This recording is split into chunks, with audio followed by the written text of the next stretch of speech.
Hi guys, myself educator Girish Agarwal.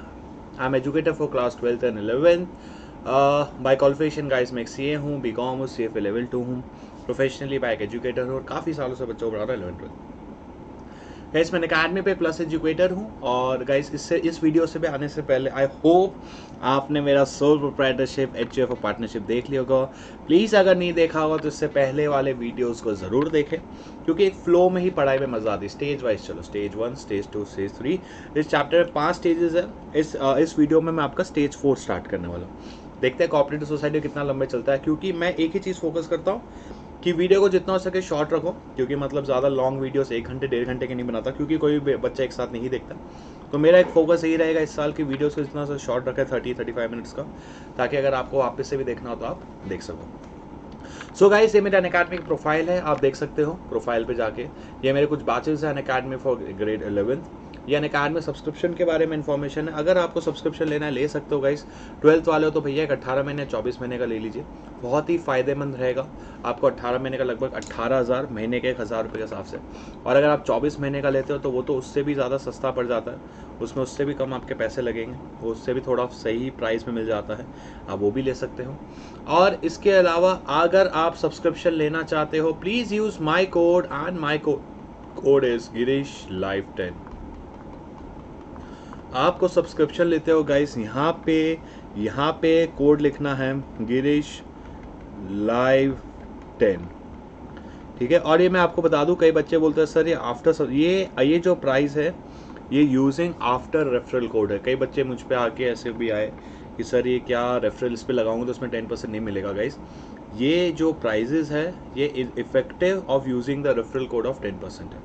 And इसमें आपको zero no cost EMI option भी available है, अगर आप देखते हो मिनिमम ऑफ 6 मंथ्स या 6 मंथ से ज़्यादा का। तो गाइस 11th वालों, ये भी एक ऑप्शन है कि आप ज़ीरो EMI पे भी, मतलब आपको बिना इंटरेस्ट पे मिल सकता है। ये हमारे 12th के बैचेस है, कुछ हमारे 11th के बैचेस चल रहे हैं, ये भी आप देख सकते हो। गाइस आइकॉनिक सब्सक्रिप्शन है, इसमें प्लस की तो सारी खूबियाँ होती है, but you get personal mentoring, live doubt solving, weekly reports, parents connect, study planner वगैरह। अगर अनअकैडमी पे आ रहे हो भैया, यूज़ एक ही कोड करना है, और वो कोड का नाम क्या है? वो कोड है गाइस गिरीश लाइव 10। अभी तक आपका एप्लीकेशन डाउनलोड करना बाकी है, एप्लीकेशन डाउनलोड कीजिए और अनअकैडमी का फीचर्स यूज़ कीजिए। और अगर आपको एप्लीकेशन डाउनलोड करने के लिए और अगर आपको फीचर यूज़ करने के लिए कोई कोड पूछा जाता है तो please kindly use this code, and the code is Girish live 10। आपको कौन सा कोड यूज़ करना है guys? You have to use the code Girish live 10। अब इसी के साथ मैं आगे बढ़ता हूँ गाइस। ये हमारा सब्सक्रिप्शन पाने का प्रोसीजर है, कैसे आप सब्सक्रिप्शन पा सकते हैं। Now guys let's crack it. So guys, मेरा जो पहले के वीडियोस थे, जितने भी मैंने आपको पहले के चैप्टर के वीडियोस बताए थे, हमने देखे थे, उन वीडियोस पे कहीं ना कहीं मेरा फोकस ये था कि मैंने आपको पहले सोल प्रोप्राइटरशिप कराया था, फिर मैंने आपको HUF भी करा दिया था, फिर मैंने आपको पार्टनरशिप करा दिया था, फिर हमने इसके लास्ट में पार्टनरशिप ख़त्म किया था, फिर हमें स्टार्ट करना था एक नया all together form of society जिसका नाम था कोऑपरेटिव सोसाइटी।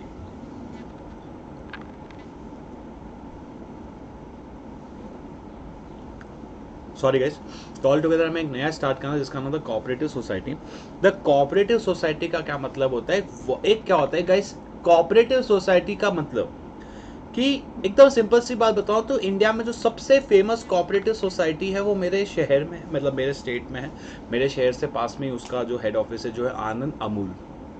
ये अमूल जो कोऑपरेटिव सोसाइटी थी ना, उसका एजेंडा क्या था कि बहुत सारे फार्मर्स आपस में मिलकर आते हैं कि चलो यार अब हम अपनी गायों का दूध इकट्ठा करते हैं और एक डायरेक्टली कस्टमर को बेचते हैं। हम बीच में मिडल मैन को बेचते हैं, फिर हम आगे बेचते नहीं। कोऑपरेटिव सोसाइटी क्या करती है कि भाई कुछ एक जैसे इंटरेस्ट वाले लोगों को साथ में ले आती है कि ताकि वो सब खुद का भी फायदा कर सके और उनके वजह से दूसरों का भी फायदा। इस पे मैं आपको एक छोटा सा एक प्रैक्टिकल लाइफ एग्जांपल देता हूँ। ये कोई बिजनेस के रिलेटेड नहीं, बट कोऑपरेटिव सोसाइटी समझ आ जाएगा। सपोज दे आर 5 फ्रेंड्स, ये 5 दोस्त है। यही 5 दोस्त लेते हैं, ABCD और AE, ये D और E है, ठीक है। अब इन पांचों दोस्तों को पढ़ाई करनी है, पर ऐसा समझते हैं कि ये पांचों दोस्त है ना कहीं बुक्स नहीं ले सकते। तो इन पांचों दोस्तों ने क्या किया, एक स्ट्रैटेजी बनाई। क्या स्ट्रैटेजी बनाई कि देख हम पांचों दोस्त मिलकर ना सब एक एक बुक खरीद लेते हैं, ए ने बोला मैं अकाउंट्स ले लूंगा, बी ने बोला मैं इकोनॉमिक्स ले लूंगा, सी ने बोला मैं बीएसटी ले लूंगा, डी ने बोला मैं इंग्लिश ले लूंगा, और जो भी इनका ऑप्शनल सब्जेक्ट है, सबने बुक्स ले ली। अब ये क्या करते हैं, फिक्स कर दिया कि भाई हफ्ते में अकाउंट्स मैं पढ़ूंगा, ये एक दिन मेरे पास रहेगी, उसके पास रहेगी। ये पांचों लोग ये पांचों बुक्स को आपस में मिलके एक्सचेंज करके पढ़ रहे हैं। तो यहाँ पे क्या फायदा हुआ, आपने इन्वेस्टमेंट किया एक बुक का, हर किसी ने बुक्स खरीदी कितनी, हर किसी को यहाँ पे किताब कितनी खरीदनी पड़ी, हर किसी को किताब तो एक ही खरीदनी पड़ी, हर किसी ने किताब तो एक ही खरीदी, पर उसको बेनिफिट, पर उसको फायदा 5 किताबों का मिल गया, पर उसको बेनिफिट, उसको फायदा 5 किताबों का मिल गया। इस तरीके की सोसाइटी को हम क्या बोलते हैं, इस तरीके की सोसाइटी को हम बोलते हैं guys cooperative society. So the cooperative society is a volunteer association of person, जहां पे अब इच्छा अनुसार लोग जुड़ रहे हैं। यहाँ पे कोई कंपल्शन नहीं, तेरे को ये जुड़ना ही पड़ेगा बंदूक की नोक पे, भाई तुझे इस कोऑपरेटिव सोसाइटी का पार्ट बनना पड़ेगा, नहीं। उनकी नीड्स के हिसाब से यहाँ पे पांचों ने क्यों कोऑपरेटिव सोसाइटी बनाई, पांचों ने मिलकर क्यों सोचा कि यार हमें एक दूसरे को बुक्स देना चाहिए। अब यहाँ पे ये लोग बताए एक बिजनेस मॉडल भी बना सकते थे। क्या बिजनेस मॉडल है कि 2-4 दिन अपन आपस में बुक यूज करेंगे और बाकी वे 3 दिन को अपन बुक्स में वो रेंट पे दे देंगे। अपन किसी को रेंट पे देना तो अपन किसी को रेंट पे दे देंगे। तो इससे क्या हुआ, इनकी कमाई की कमाई भी हो गई और इन लोगों का फायदा भी हो गया। जैसे ही इधर मेन मकसद क्या होता है, जितने भी मिडल मैन है ना उसको निकालो। कई होता है, क्या लोग कैसे एक छोटा सा होता है, कई लोग क्या करते हैं, अब जैसे बहुत सारे फार्मर्स है, बहुत सारे फार्मर्स को है ना एक वेयर हाउस चाहिए। अब हर एक फार्मर तो खुद का वेयर हाउस बना नहीं सकता, तो वो लोग क्या करते हैं, वेयर हाउस को रेंट पे लेते हैं। तो अब कुछ फार्मर्स ने मिलकर क्या किया, सपोज ऐसे 100 फार्मर्स थे, तो 100 फार्मर्स ने हाथों में हाथ मिलाया, एक साथ हो गए, बोले चला अपन सब मिलकर एक वेयर हाउस बनाते हैं और सब अपने हिस्सा अनुसार रेंट पे जगह ले लेना, एरिया ले लेना। तो ये हो गया वेयर हाउस। अब यहाँ पे कौन सा मिडिल मैन हट गया, वेयर हाउस वाला। हमें वेयर हाउस की जरूरत नहीं है, हम अपने हिसाब से काम कर लेंगे। तो अब ये एक रीजन होता है। अब कोऑपरेटिव सोसाइटी का सबसे बड़ा एक इंपॉर्टेंट स्टेप ये है कि आप जैसी भी कोऑपरेटिव सोसाइटी बनाने का सपना रख रहे हो कि भाई मुझे ऐसी कोऑपरेटिव सोसाइटी चाहिए, मेरी कोऑपरेटिव सोसाइटी ऐसी दिखनी चाहिए, उसको आपको कंपल्सरीली उस कोऑपरेटिव सोसाइटी को एक चीज ध्यान रखना, उस तरीके की कोऑपरेटिव सोसाइटी को कंपल्सरीली आपको रजिस्ट्रेशन करवाना पड़ेगा। अगर आप अपनी कोऑपरेटिव सोसाइटी का, मैंने क्या बोला, अगर आप अपनी कोऑपरेटिव सोसाइटी का रजिस्ट्रेशन नहीं करा रहे तो कोऑपरेटिव सोसाइटी वैलिड नहीं है। ये एकदम मस्ट है कि आप अपनी कोऑपरेटिव सोसाइटी का रजिस्ट्रेशन कराओ। और आपको रजिस्ट्रेशन किस में कराना है, under the cooperative society act 1912। कोई भी कोऑपरेटिव सोसाइटी आप फॉर्म कर लो, उसको कंपल्सरीली, उसको मैंडेटरीली आपको रजिस्टर करवाना पड़ेगा। कहां पे, under the cooperative society act. अब कोऑपरेटिव सोसाइटी में रजिस्टर करा लिया। अब भाई कुछ कॉमन लोग मिलके काम कर रहे हैं। अब मेरे एग्जांपल में तो 5 लोग थे, तो ये तो यहाँ पे बिजनेस नहीं है। बट अगर किसी लोगों को, अब कुछ फार्मर्स मिलकर डिसाइड करते हैं चलो अपन एक गोडाउन का कोऑपरेटिव सोसाइटी बनाते हैं, या अपन एक ऐसी कोऑपरेटिव सोसाइटी बनाते हैं जहां पे अगर सपोज हम मिलके एक ट्रैक्टर लेकर आएंगे, एक सोसाइटी बनाएंगे जहां पे ट्रैक्टर ले आएंगे या हम फर्टिलाइजर्स मिलके खरीद लेंगे ताकि हर एक को यूज हो जाए। अब जब ये कोऑपरेटिव सोसाइटी बनाई जाती है ना, उसमें एक बहुत बड़ी मिनिमम रिक्वायरमेंट ये है कि जैसे हमारे पार्टनरशिप, सोल प्रोप्राइटरशिप में एक ही आदमी होता है, हमारे पार्टनरशिप में 2 होता है। अगर आप एक कोऑपरेटिव सोसाइटी बनाने का इंटेंशन रख रहे हो, यस गाइस, अगर आपका इंटेंशन क्या है, आपका मोटिव क्या है कि आप एक कोऑपरेटिव सोसाइटी बनाना चाहते हो, कि आप क्या बनाना चाहते हो, कोऑपरेटिव सोसाइटी, तो मिनिमम टू मिनिमम आपकी उस कोऑपरेटिव सोसाइटी मिनिमम कितने लोग होने चाहिए, 10। जब तक आपकी कोऑपरेटिव सोसाइटी में 10 लोग नहीं हो जाते ना, कोऑपरेटिव सोसाइटी के ऑफिस में जाने की सोचना भी मत। मिनिमम कितने लोग चाहिए आपकी कोऑपरेटिव सोसाइटी को स्टार्ट करने के लिए गाइस, आप जो भी तरीके की कोऑपरेटिव सोसाइटी स्टार्ट करना चाहते हो, वहां पे मिनिमम टू मिनिमम 10 लोग तो चाहिए। अगर आप लोगों के पास 10 लोगों की व्यवस्था नहीं हो रही, या आप 10 लोगों को अरेंज नहीं कर पा रहे, तो आप अपनी कोऑपरेटिव सोसाइटी को कंटिन्यू नहीं कर सकते। आपको अपनी कोऑपरेटिव सोसाइटी को कंटिन्यू करने के लिए कम से कम कितने लोग चाहिए, आपको कम से कम गाइस 10 लोग चाहिए। अगर आपके पास 10 लोग नहीं है तो आप अपनी कोऑपरेटिव सोसाइटी को कंटिन्यू नहीं कर सकते, या स्टार्ट ही नहीं कर सकते। स्टार्ट क्या मतलब, और किसी कारणवश आपके पास 15 लोग थे, अब इट्स अ वॉलंटरी एसोसिएशन, 15 थे, अब 5 की इच्छा उठ गई कि चल अब अपने को तो खुद का गोडाउन स्टार्ट करना। 15 फार्मर्स ने मिलकर सोचा अपन तो अपना खुद का अपन एक मिलकर गोडाउन स्टार्ट करते हैं। अब उसमें से 5 फार्मर्स बोलते ना ना ना ना, तुम्हारे साथ काम नहीं करना, अपन खुद का गोडाउन स्टार्ट करेगा। खत्म, क्योंकि तुमने कोऑपरेटिव सोसाइटी के सबसे मोस्ट इंपॉर्टेंट रिक्वायरमेंट ही तोड़ दी। और सबसे मोस्ट इम्पॉर्टेंट रिक्वायरमेंट क्या है कि कोऑपरेटिव सोसाइटी में गाइस, एक कोऑपरेटिव सोसाइटी में कम से कम कितने लोग होने चाहिए? कम से कम 10 लोग होने चाहिए।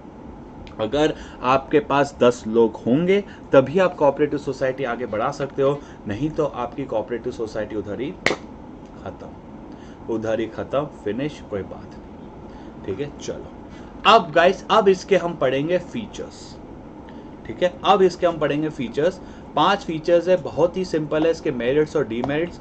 मोस्टली आज के वीडियो में मेरा फोकस यही सोचा हुआ है कि मैं आपको यही इसके जितने हो सके टॉपिक्स आज करवाने की कोशिश करूं, क्योंकि ये टॉपिक्स हम जितने हो सके इसके फीचर्स, मेरिट्स और डीमेरिट्स करेंगे। फिर इसका जो नेक्स्ट वीडियो आएगा मैं टाइप्स ऑफ इसमें ना लेके हुए, क्योंकि एग्जाम पॉइंट से इंपॉर्टेंट नहीं। इसके बाद मैं सोच रहा हूँ सीधा जॉइंट स्टॉक कंपनी पे एक वीडियो बनाऊँ आपका, जिस पे हम कवर करेंगे। और जिसको भी टाइप्स ऑफ कोऑपरेटिव सोसाइटी सीखने, प्लीज़ कमेंट पे डाल दीजिएगा। अगर कमेंट्स पे आएंगे तो गाइस मैं उसका भी एक वीडियो बना के अपलोड कर दूँगा। एक बार रिकॉर्डिंग चेक कर लेने दीजिए, बराबर जा रही है ना? अब बराबर जा रही है। तो गाइस अब हम आगे बढ़ते हैं। अब नेक्स्ट है कि भाई कोऑपरेटिव सोसाइटी के फीचर्स क्या होते हैं। तो गाइस सबसे पहला फीचर क्या है कोऑपरेटिव सोसाइटी में? वो है वॉलंटरी मेंबरशिप। अब वॉलंटरी मेंबरशिप का मतलब क्या है कि भाई आपके इच्छा अनुसार है, आप जब चाहो किसी कोऑपरेटिव सोसाइटी को ज्वाइन कर सकते हो, जब चाहो किसी कोऑपरेटिव सोसाइटी को छोड़ सकते हो, ये आपके ऊपर है। बट ये ऐसा नहीं है कि आप कोई भी कॉर्पोरेट, अब मेरे को अमूल ज्वाइन करना तो अमूल ज्वाइन कर लो, बट अमूल ज्वाइन करने के लिए मैं सपोज कुछ क्राइटेरिया होने चाहिए। ये अमूल बोल दे कि भाई मैं उन्हीं लोगों को मेंबर बनाऊंगा जो फार्मर हो, जिनका 8-10 गाय हो, ऐसा। अब मेरी इच्छा है कि मेरे को इसका सोसाइटी का पार्ट बनना है, क्या फ़ायदा? उसके जुड़ने से कुछ फ़ायदा तो होना चाहिए मुझे या उन लोगों को नहीं। कुछ देखो, यहाँ पे जब वॉलंटरी की बात हो रही है ना, ये आप पे दबाव नहीं है। अगर आपको लगता है इस कोऑपरेटिव सोसाइटी के जुड़ने से मुझे फायदा है तो आप जुड़ जाओ, और आपको लगता है कि भैया मेरे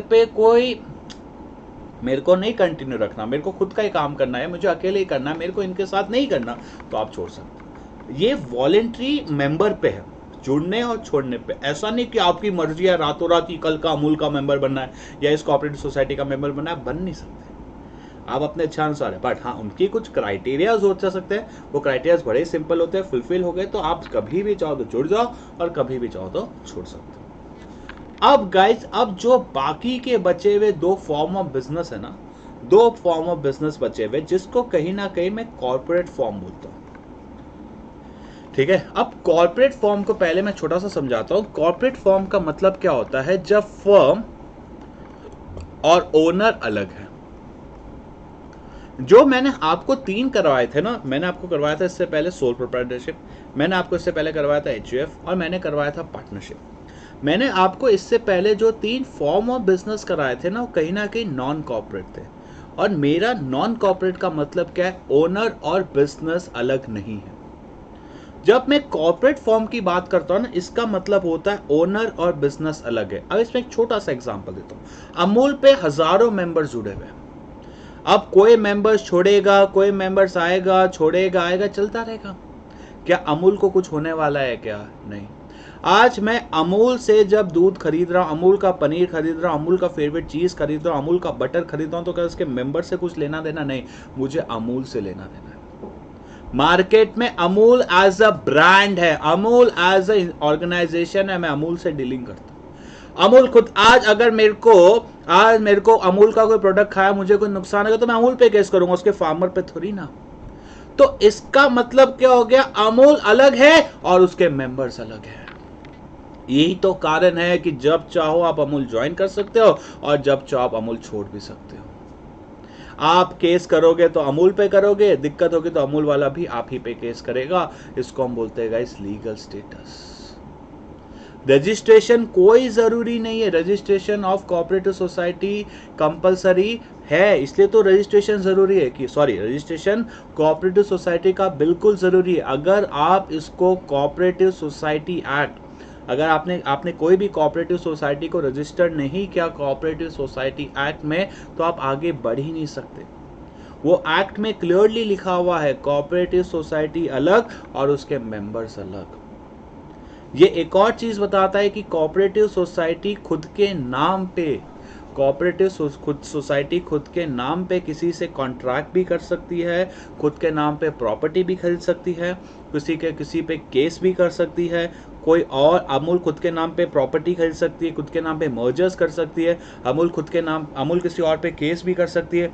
कोई और भी अमूल पे केस कर सकता है। मेरा तो कहने का मतलब क्या है, कोई और भी गाइस अमूल पे केस कर सकता है। अगर उसको अमूल से दिक्कत हो, अमूल पे केस किया जा सकता है। आप ये सारी चीजें पॉसिबल है। That is the legal status. Owner अलग है और वो अलग है, दोनों अलग अलग है। नेक्स्ट पॉइंट है लिमिटेड लाइबिलिटी। अब मैं जब लिमिटेड लाइबिलिटी की बात करता हूं, इसका मतलब क्या है कि कोऑपरेटिव सोसाइटी के मेंबर्स, अब जब कोऑपरेटिव सोसाइटी और उसके मेंबर्स अलग हो जाते, एक चीज याद रख लेना, जब हम एक वॉल खड़ी कर दे ओनर और फर्म के बीच में, जब हम एक वॉल खड़ी कर दे ओनर और फर्म के बीच में, तब हमारी लाइबिलिटी क्या हो जाएगी गाइस? तब हमारी लाइबिलिटी हो जाएगी लिमिटेड। तब हमारे इस कोऑपरेटिव सोसाइटी की लाइबिलिटी क्या हो जाएगी? लाइबिलिटी हो जाएगी एकदम लिमिटेड। क्लियर? तो गाइस मैंने आपको 3 फीचर्स पढ़ाए अभी तक इस वीडियो में कि कोऑपरेटिव सोसाइटी आपके इच्छा अनुसार है, जब ज्वाइन करना है कर लो, जब छोड़ना है छोड़ लो। कोऑपरेटिव सोसाइटी का लीगल स्टेटस अलग होता है, मतलब कोऑपरेटिव सोसाइटी अलग है, उसके मेंबर्स अलग है।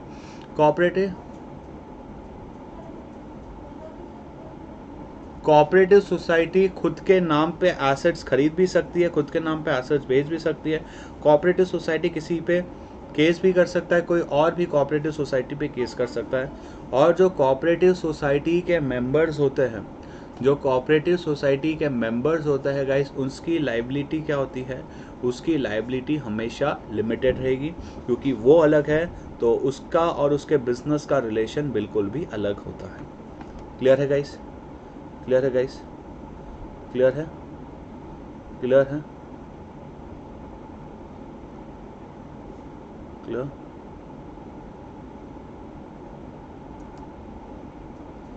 चलो आगे बढ़ते हैं। अब नेक्स्ट है कोऑपरेटिव सोसाइटी में कंट्रोल कैसा होता है। इसमें बहुत अच्छी बात है, कोऑपरेटिव सोसाइटी में एक होते हैं मेंबर। सपोज ये 10 मेंबर्स है, या सॉरी 50 मेंबर्स है,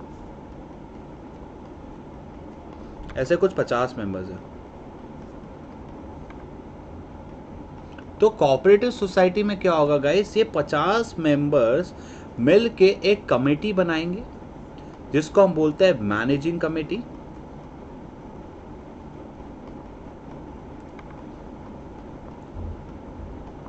और ये जो मैनेजिंग कमेटी है, और ये जो मैनेजिंग कमेटी होती है ना गाइस, ये मैनेजिंग कंपनी हमारे कोऑपरेटिव सोसाइटी को कंट्रोल करती है।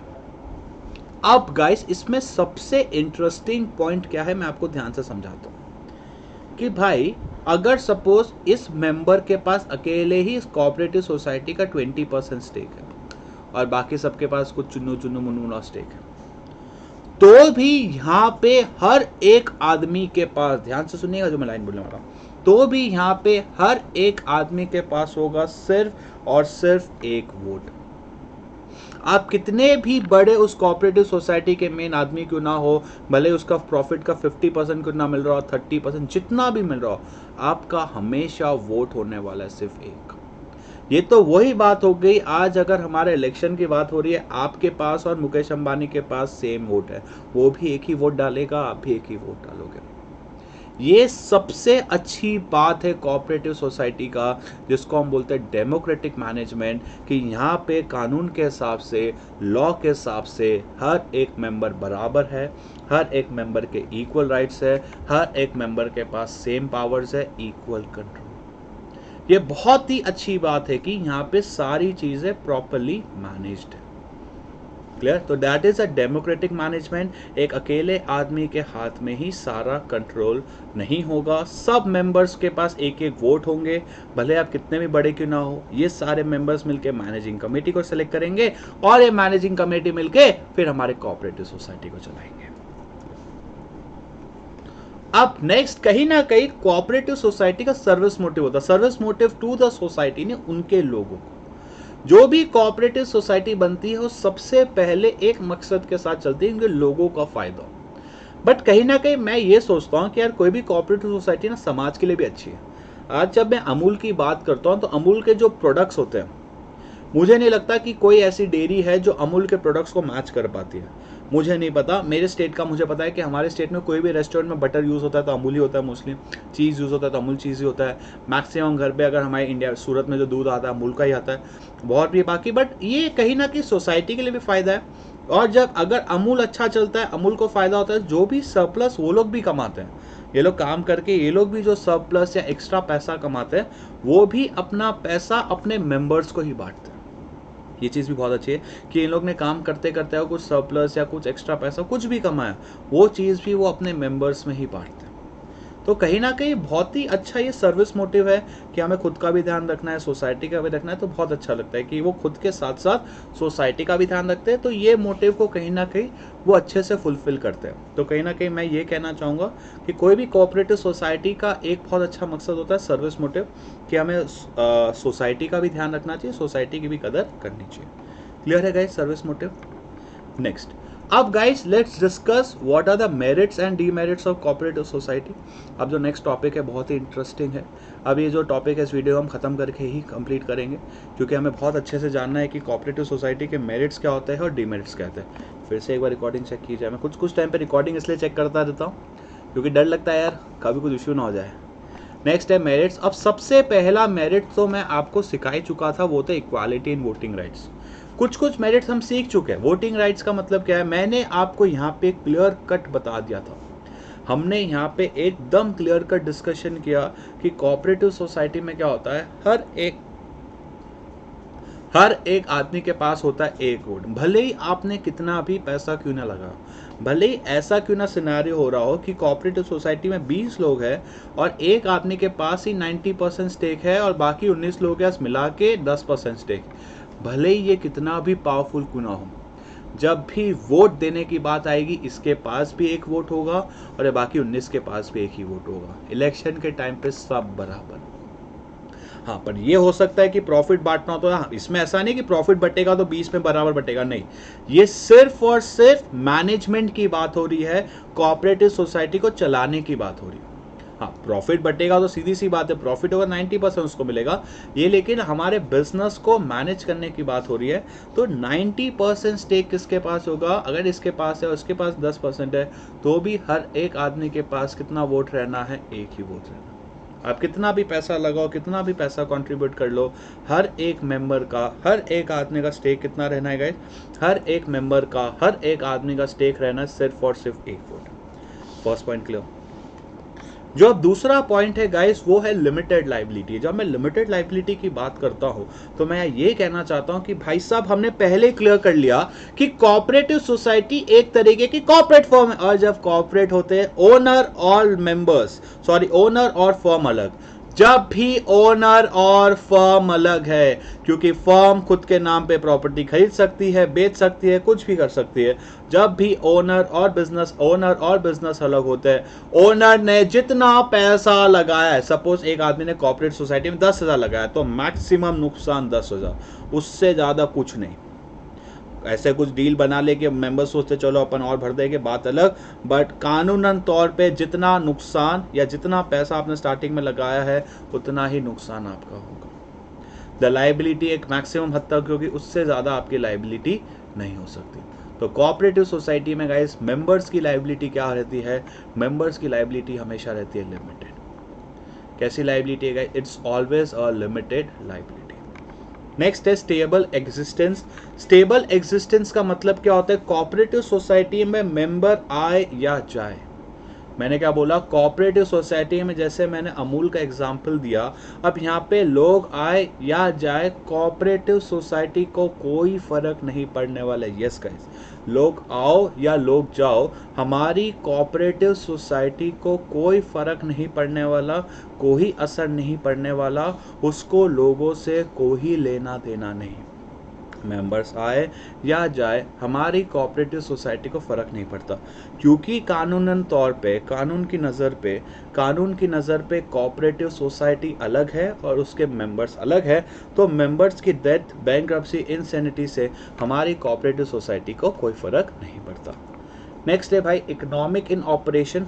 इकोनॉमिक इन ऑपरेशन की अगर मैं आप लोग से बात करूं तो यहाँ पे जो कोऑपरेटिव सोसाइटी होता है जनरली वो कहीं ना कहीं सोसाइटी पे फोकस करती है। वो लोग क्या करते हैं, देखो अब सिंपल सी बात है, अगर यहाँ पे फार्मर्स है, वो किसी मिडलमैन को बेचता है और अब ये मिडलमैन कस्टमर को बेचता है, लेकिन अगर अब फार्मर एक कोऑपरेटिव सोसाइटी बना ले और ये डायरेक्टली कस्टमर्स को बेचने लगे तो मिडलमैन को हटा दिया, तो इसका जो कमीशन है वो कमीशन खत्म, तो कस्टमर को भी चीज़ें सस्ते में मिल सकती है और फार्मर भी थोड़ा एक्स्ट्रा में बेच सकता है। तो कहीं ना कहीं अगर हम मिलके काम करते हैं तो दोनों का फायदा, इसलिए मैंने आपको बताया था सर्विस मोटिव। ये जो सर्विस मोटिव वाला पॉइंट है ना, दोनों के लिए एडवांटेज है, the producer as well as the buyer. Producer को थोड़ा एक्स्ट्रा मिल जाता है और बायर का ऐसा हो जाता है कि चलो ठीक है, अपने को भी सस्ता मिल गया। तो ये सबसे बढ़िया पॉइंट होता है, इसलिए इंडिया में सरकार कोऑपरेटिव सोसाइटी को सपोर्ट भी करती है। कोऑपरेटिव सोसाइटी को जो नेक्स्ट पॉइंट है ना, काफ़ी ज़्यादा सपोर्ट भी है, इनको सरकार से बहुत सपोर्ट होता है, टैक्स कम भरना पड़ता है, सब्सिडीज़ मिलती है। यहाँ तक कि जो हमारी मोदी जी और जो भी नई सरकार आती है तो कोऑपरेटिव सोसाइटी को बोलते हैं 2%, 3%। अगर आपको बिजनेस करना है, बिजनेस को बढ़ाना है, उसके लिए अगर आपको पैसा चाहिए, लोन चाहिए, कोई टेंशन ना लो, हम बैठे। आपको बिजनेस करने के लिए पैसा चाहिए, लोन चाहिए, टेंशन ना लो, हम बैठे। हम आपको loan minimum to minimum interest rate में भी प्रोवाइड करेंगे। तो ये काफ़ी हमने एडवांटेजेस अब तक पढ़े 4-5। और लास्ट है इजी ऑफ फॉर्मेशन। ये तो सिंपल है, कोच, ये हमने हर जगह पढ़ा था, सोल प्रोप्राइटरशिप, एचयूएफ, पार्टनरशिप को। ये चारों जगह इजी ऑफ फॉर्मेशन आप एडवांटेज लिख सकते हो कि कोऑपरेटिव सोसाइटी एकदम आसानी हो सकती है। बट एक चीज़ याद रखना, कई लोग गड़बड़ कर देते हैं। कोऑपरेटिव सोसाइटी एक्ट था 1912 और पार्टनरशिप एक्ट है 1932। कई बच्चे इसको उल्टा पुल्टा कर देते हैं, ये उल्टा पुल्टा हमें नहीं करना। कोऑपरेटिव सोसाइटी का एक्ट है गाइस 1912 और पार्टनरशिप का एक्ट है 1932। तो ये चीज़ें पढ़ ली हमने, इकोनॉमिक ऑपरेशन, सरकार का सपोर्ट और कोऑपरेटिव सोसाइटी गाइस एकदम आसानी से क्या हो सकती है, it can be form very easily. Clear है गाइस? क्लियर है? यहाँ पे हमारे कोऑपरेटिव सोसाइटी के एडवांटेजेस होते हैं। अब हम इस वीडियो को आगे लेके चलते हैं। Let's complete the demerits. Demerits बहुत ही ज़्यादा सिंपल है। अब ठीक है, अब जो कोऑपरेटिव सोसाइटी के हमें डीमेरिट्स पढ़ने हैं, उसमें सबसे पहला डीमेरिट है वो है लिमिटेड रिसोर्स। ये चीज़ याद रखना, भले ही सोल प्रोप्राइटरशिप हो, एचयूएफ हो या पार्टनरशिप हो या कोऑपरेटिव सोसाइटी हो, कंपैरेटिवली रिलायंस के सामने या कोई भी एक बड़ी कंपनी के इतना पैसा नहीं ला पाते, क्योंकि इन लोग में क्या होता है, जनरली आप इन्वेस्ट करते हो तो इतना रिटर्न नहीं मिलता, तो जनरली हर कोई इसका मेंबर बनने की इच्छा भी नहीं रखता। आज मेरे को पैसा लगाना है तो मैं कोऑपरेटिव सोसाइटी में लगाने से अच्छा मैं सोचता हूँ रिलायंस में लगाऊँ, क्योंकि वहाँ रिटर्न होने के चांसेस बहुत ज़्यादा है। तो that is limited resources. Clear? Next, inefficiency management. अब आप देखो यार, वो जो 20, 30, 40 फार्मर्स थे, उनमें से किसी एक ने डिसाइड किया चलो हम कोऑपरेटिव सोसाइटी को ये मैनेजिंग कमेटी बनते हैं। अब वो जो फार्मर्स थे ना, वो फार्मिंग करने में अच्छे है, वो फार्मिंग अच्छे से कर सकते हो। उनसे पूछा जाए तुमको मार्केटिंग आती है क्या, तुम मैनेजमेंट देख सकते हो क्या? नहीं भाई, हम मैनेजमेंट नहीं कर सकते, हमको फार्मिंग करने आती है, हम खेडूत आदमी, हम फार्मिंग कर लेंगे। हम किसान आदमी, हमको किसान कर, आप एग्रीकल्चर करवा लो, खेती करवा लो, बट सर व्यापार हमें नहीं आता, हम जमीन से जुड़े हुए लोग हैं। ये व्यापार वाला काम बिजनेसमैन करते हैं, शायद तक उस चीज़ों में वो इतने एक्सपर्ट ना रहे, क्या तक वो चीज़ों को इतने अच्छे से वो लोग मैनेज ना कर पाए। तो एक सबसे बड़ी दिक्कत आ जाती है कि they may not be very expert, या शायद तक इतने अच्छे ना हो इन चीज़ों को मैनेज करने में। दूसरा जो पॉइंट है that is the lack of secrecy. Cooperative society में क्या होता है गाइस, चीज़ें, इन्फॉर्मेशन, अब क्या होता है कि आपको कंपल्सरीली कोऑपरेटिव सोसाइटी एक्ट को सारी चीज़ें बतानी है। और कोऑपरेटिव सोसाइटी एक्ट के जितने भी मेंबर्स हैं ना, उनकी मीटिंग होगी। अब सपोज आपके सोसाइटी में 10,000 लोग हैं, तो 10,000 लोगों की एक मीटिंग करनी पड़ेगी, एजीएम टाइप बोलते हैं, जिसमें आपको सारी चीज़ें बतानी पड़ेगी कि भाई आपने क्या डिस्कस किया, कितना कमाया, आगे की प्लानिंग क्या, स्ट्रैटेजी क्या, सारे मेंबर्स को बताना है। भले कितने अमूल के इतने सारे मेंबर्स, अब सारे मेंबर्स को सारी चीज़ें आपको बतानी पड़ेगी। अगर आप नहीं बताओगे नहीं चलेगा। जितने ज़्यादा मेंबर्स, उतने ज़्यादा लोग, उतनी ज़्यादा इन्फॉर्मेशन फैलेगी।